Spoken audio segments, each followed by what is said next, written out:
instinct drew me to my profession. It's really the only thing I ever wanted to do. Well, maybe two things I wanted to do. Oddly enough, biomedical research or write, but writing was just always there. I always wanted to be a writer, which is a little bit different than wanting to write, but I was a big reader when I was a kid. I'm sure you're all familiar with the saying, you do something you want to do and you never work a day in your life. So I know when I work on a book, and that's pretty much all I do now. If you're going to spend several years on something, you better want to do it. So I have a desire. I don't know if I call it an inspiration, but something in my gut that makes me want to, produce the book on a particular subject. But it's make no mistake, it's pretty intense work. I think it's also extremely gratifying if you write even a sentence or even a few words that you really, really like. You get a real feeling of accomplishment for something even that small. Well, when you say what you want to say in the way you want to say it.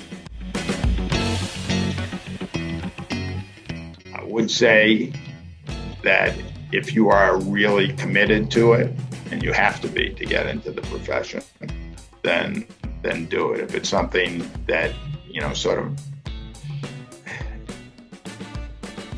if you feel that you would be very unhappy with your life if you weren't doing it, then get into the profession.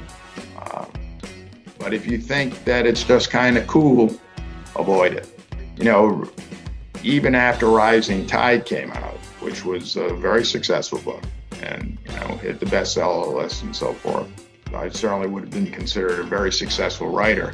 And yet, when I was toward the end of finishing the next book, the book on influenza, the 1918 pandemic, I was looking at life as a graduate student, living on that kind of income. And I was pretty old to be looking at life as a graduate student.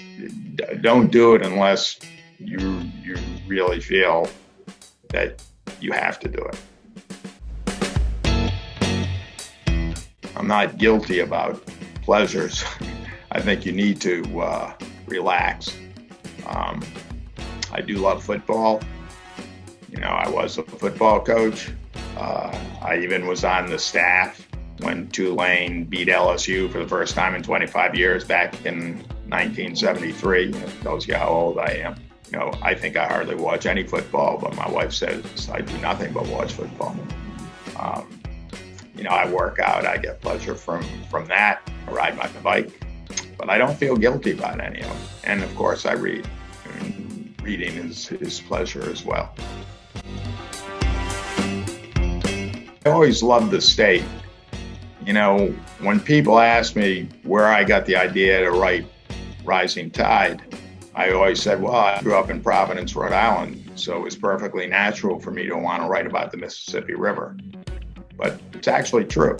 Even growing up on the Atlantic Ocean in the Northeast, the Mississippi River always meant something to me because it's so central to American history and American culture.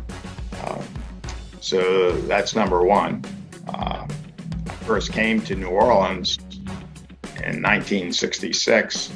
I was a college student then. I took off and came to Mardi Gras. I had a feeling that I would like the city a lot better without Mardi Gras. I'm not very much a Mardi Gras person. So I came back and I did like it better without Mardi Gras. I love the architecture, I like the smells, obviously the music, so all those things. But what certainly drew me to it was the river.